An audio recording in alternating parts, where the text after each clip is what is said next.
Bonjour à tous et bienvenue sur Grand Lille TV. Nous sommes le mardi 14 août. Voici donc l'essentiel de l'information de votre métropole lilloise.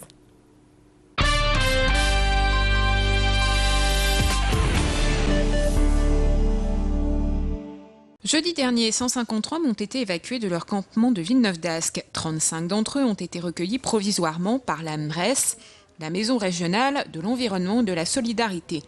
Et 80 ont trouvé refuge le long d'une voie ferrée. La situation reste critique. Depuis l'expulsion, non, il n'y a pas de familles logées. Quelque part, elles n'ont pas de logement. Par contre, elles sont réfugiées. Elles sont dispersées dans différents lieux. Il y a des familles qui sont ici à la MRES, provisoirement, parce qu'il n'y avait pas d'autre solution et que ces familles étaient en danger.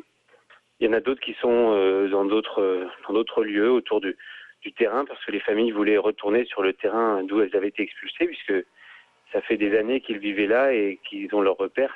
Yann Lafolie, membre du collectif Solidarité Rome, est désespéré. Il avait créé la friche de Villeneuve-d'Ascq pour permettre aux Roms de s'intégrer. Aujourd'hui, tout est détruit. Il ne peut plus rien faire à part les soutenir. C'est du gâchis en fait. C'est-à-dire que ce qui a été détruit sur ce campement d'Elem, la friche, c'était quelque chose qui mobilisait beaucoup de bénévoles, où c'était un laboratoire d'expérience pour l'insertion de familles. Et aujourd'hui, tout a été mis à zéro. Pour Maître Norbert Clément, connu pour défendre régulièrement les Roms, certaines règles n'ont pas été respectées. Il y a des procédures qui existent, qui sont équilibrées, mesurées, respectueuses des droits de chacun, qui ont vocation à s'appliquer. Et lorsqu'elles ne sont pas expliquées, qu'on choisit une autre procédure et qu'on ne la mène pas d'une manière satisfaisante, on arrive à des hypothèses aussi scandaleuses. Emprunter des livres, des disques et des CD, tout le monde connaît. Mais le Centre social de l'avenir, dans le quartier de Beaulieu à Wattrelos, fait des prêts originaux. Des outils. Marteaux, tondeuses, perceuses, tout est à disposition des habitants du quartier et des adhérents du centre social. L'idée, c'est de donner goût aux personnes, aux joies du bricolage, et le centre social a même pour idée de donner un jour des cours. Il n'y a pas de système de caution, donc il n'y a pas de pression financière.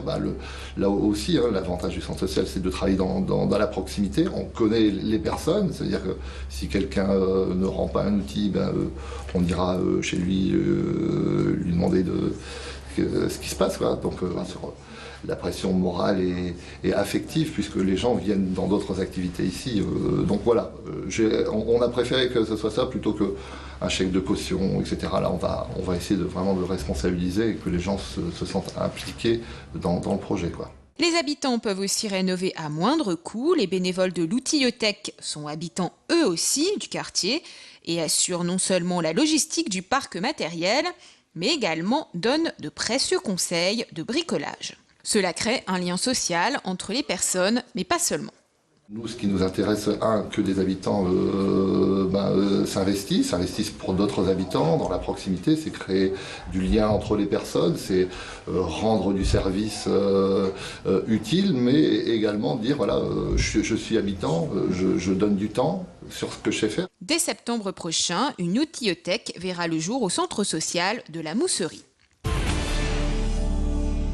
Le soleil n'a pas été au rendez-vous cet été. Début juillet a été désastreux et le mois d'août moins pluvieux, certes, mais pas de forte chaleur. Le 15 août est un week-end où beaucoup de monde se croise sur les routes, car c'est l'occasion de poser un grand pont de 5 jours.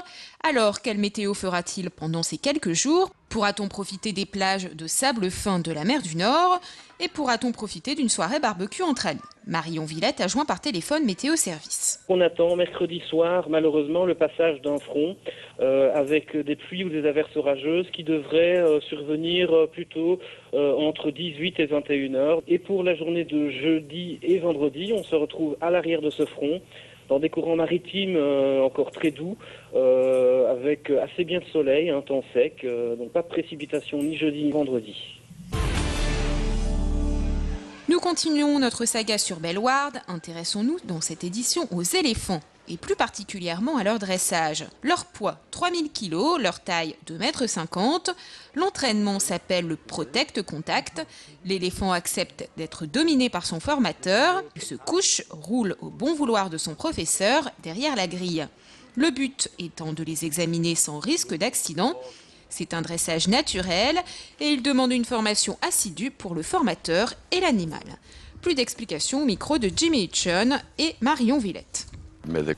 Avec les éléphants, on travaille ce qu'on appelle le Protect Contact, c'est-à-dire qu'on les habitue au contact humain sans rentrer dans leur enclos.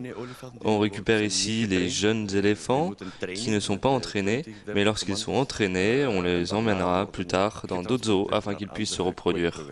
Le Protect Contact est une technique particulière. Elle est importante car elle permet d'établir une relation vraiment particulière avec l'animal qui facilite ensuite l'entretien et le transport. C'est la fin de ce flash. Merci à vous de l'avoir suivi. On se retrouve dans un instant pour toutes vos prévisions météo.